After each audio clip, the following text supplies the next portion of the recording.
Everyone's talking about U.S. immigration law, but nobody really knows how it works. I'm Rosanna Berardi. I'm the daughter of an immigrant, a former immigration inspector at the border, university professor, and founder and managing partner of Berardi Immigration Law.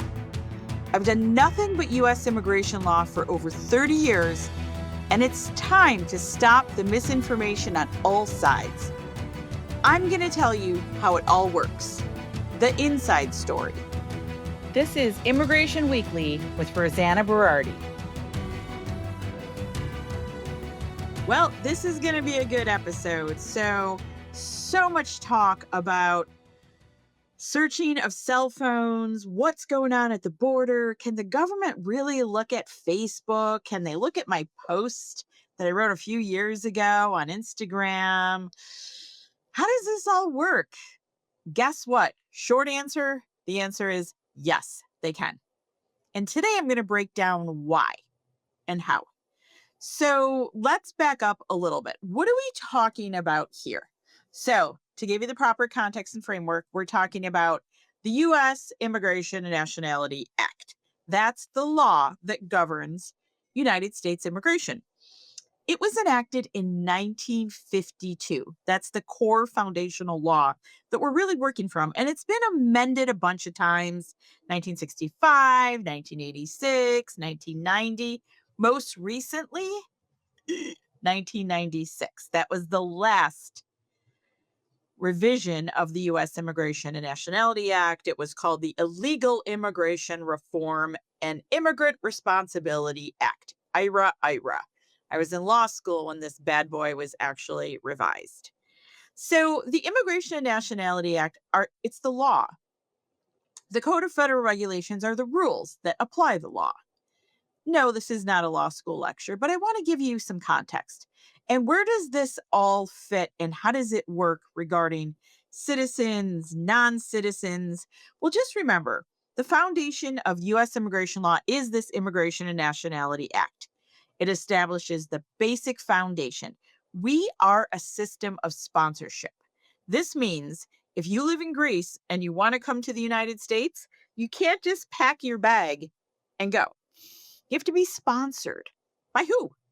Well, it can either be a family member, it could be your mother, your father, spouse, fiance. It can also be by an employer. An employer can say, we really need him here and we can't find anyone else to do so. So we are a system of sponsorship based, very different from other countries. People always compare Canada and Australia where you get points and you qualify and you can self-petition. And those points are based on things like language and familial relationships and things of that nature. U.S. immigration, sponsor based. You can't just come here. Also, the law has built in some numerical restrictions. What does that mean? That's a cap on the number of non-Americans that the U.S. immigration law will allow into the United States. Guess what? The demand usually exceeds the supply. Why? Well, despite what you may think of our beloved United States of America, there's one thing that cannot be disputed. We are a huge country with a huge capitalistic market. People love to come to the United States. It may not be perfect, but it's a place where people can live and work and really fulfill their American dreams. So the U.S. Immigration and Nationality Act calls for the way that we bring people into the United States through sponsor-based systems.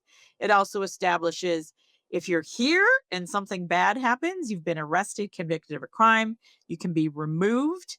If you've been arrested or convicted of a crime and you try to come in, you might be deemed inadmissible. If you're here and you hold a green card for a long time, you can become a citizen. So it's our entire structure of the immigration law and how we allow people in and out of the United States. So there's your immigration law lesson 101. Sponsorship based. There's categories for coming in. There's rules for coming in. There's rules for getting kicked out. There's rules for staying for a long time. Now, where does this border search and seizure come into play? Super, super interesting. The United States Constitution, remember that when you were in fifth grade and you learned about government? United States Constitution protects all people against the unreasonable search and seizure of home, property, usually requires probable cause, a warrant. Now, people will say to me all the time, if you're not an American citizen, that doesn't apply to you. Well, guess what? That's mostly incorrect. If you are a foreign national born somewhere outside of the United States, but you're in the United States, the majority of the US Constitution applies to you. Those protections apply to you. Fourth Amendment, First Amendment, freedom of speech. Most of the Constitution applies to you. It doesn't say if you're a US citizen. The only things that actually say that are reserved for US citizens are the big ones: the right to vote, the right to run for federal office, certain government jobs, you've got to be a US citizen to qualify. But in general, the US Constitution applies. So, all of you out there that say, the First Amendment or Fourth Amendment doesn't apply, to someone who's here illegally in the United States, you are wrong. Wrong. That US Constitution, when in doubt, applies. Doesn't matter if you're an H-1B worker, if you're a green card holder, if you run the border illegally, if you're a fiance, you're physically present in the United States, the Constitution applies to you, but for the provisions that pertain to voting, running for public office, and government jobs.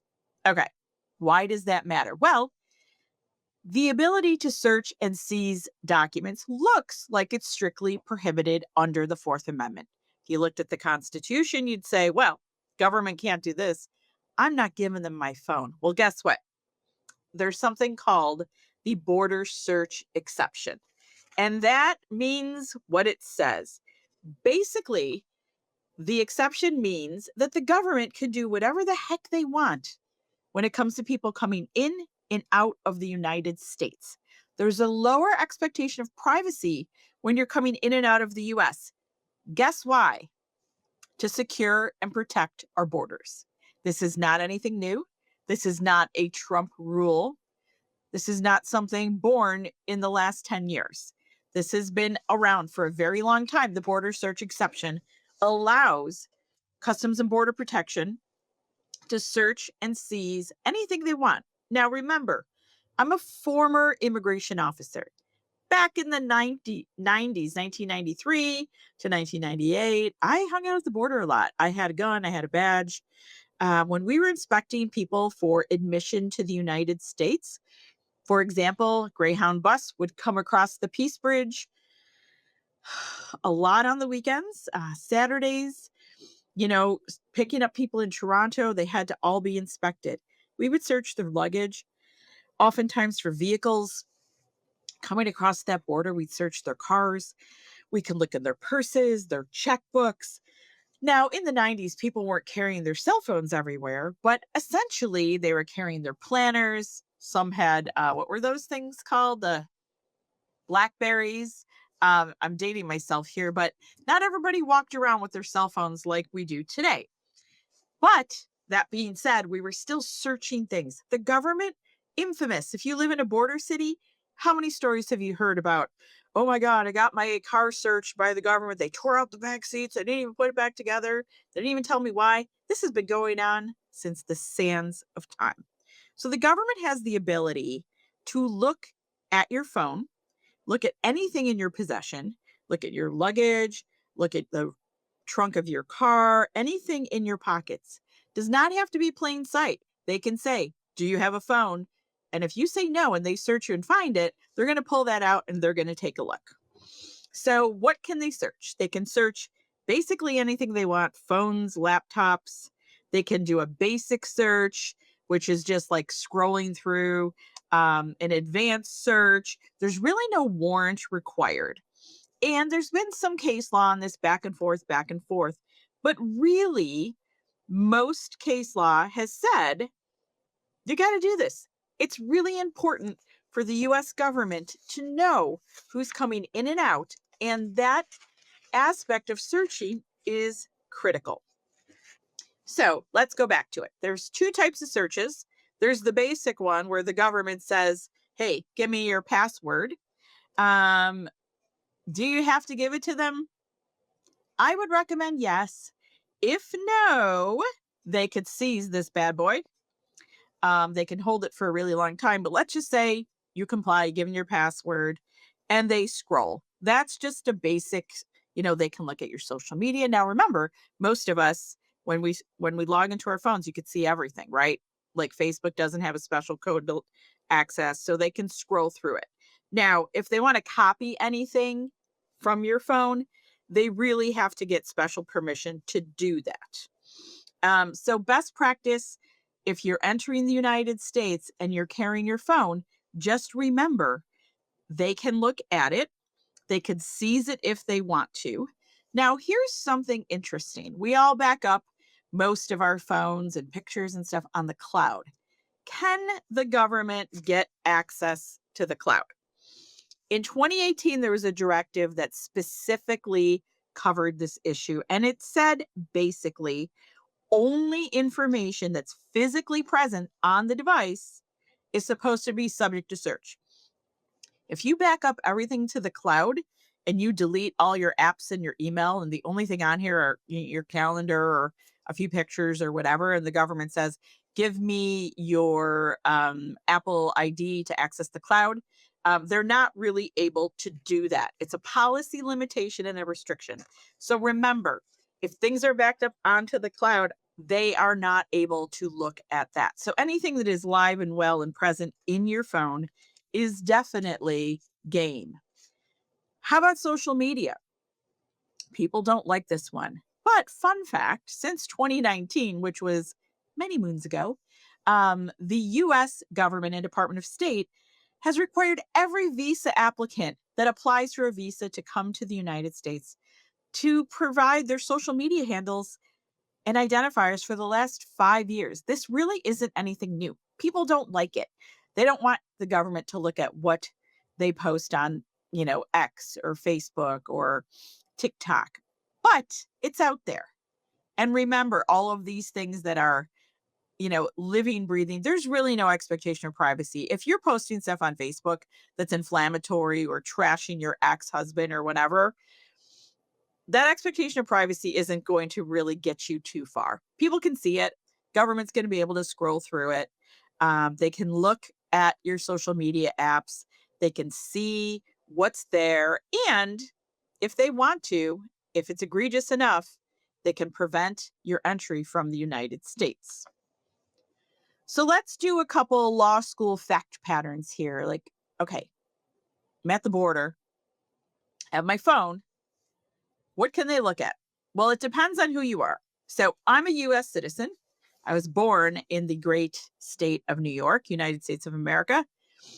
I am coming back to the United States. I went shopping up in Toronto. I get pulled into secondary inspection because I've declared that I bought $5,000 worth of luxury purse bags for my fundraiser and I need to pay duty because that's what upstanding people do. And while I'm there, the officer says, hey, Rosanna, let me see your phone. What? I'm a US citizen. Don't look at my phone. No. Technically, I can refuse. What will happen? I will likely sit in secondary inspection for quite some time. They might take my phone. They can't deny me entry. I'm a US citizen. The US passport, fun fact, the passport gives you the ability to re-enter your own country. So the government cannot refuse me. I'm a US citizen. This is my turf. This is where I was born. But they can take my phone and they may not give it back for several weeks. When in doubt, give them your phone. What if I'm a green card holder? What if I was born in Italy, like my father was, and my spouse petitioned for me, like my mother did for my father? I have a green card holder. That gives you permanent resident status. You're here in the US permanently. You cannot vote, but you can do mostly everything else. Same thing. I'm coming back into the US. I get pulled in, got my green card. Government says, let me see your phone. Here you go, is really the good answer for green card holders. Similar rights. They can refuse you if they absolutely had to. If you refuse to give them your phone, they could make your life miserable for a really long time. So let's just say I'm Rosanna from Panama and I flew into Toronto and I'm going to come down to Buffalo because I've heard about these Buffalo Bills and chicken wings and it's a weekend, and show up at the border with my passport and I say, I'm going to the Buffalo Bills game, and they talk to me. Something comes up in their system. They pull me in and they say, can we see your phone? And I say, absolutely not. They're going to say, give me your phone now, pal, because as a visitor coming into the United States, they can fully do that. You have no constitutional protections. Remember, the border search exception. When you're a visitor, if you say no, they can deny me entry. They can say, go back to Toronto or go back to Panama. They could also seize your phone. When in doubt, cooperate. Best advice, U.S. border, no matter where you are. General good advice when you deal with law enforcement authorities, cooperate. Make it easy for them. If you're not comfortable with what's on your phone, that's on you. There's many ways to delete stuff. There's many ways to leave it at home.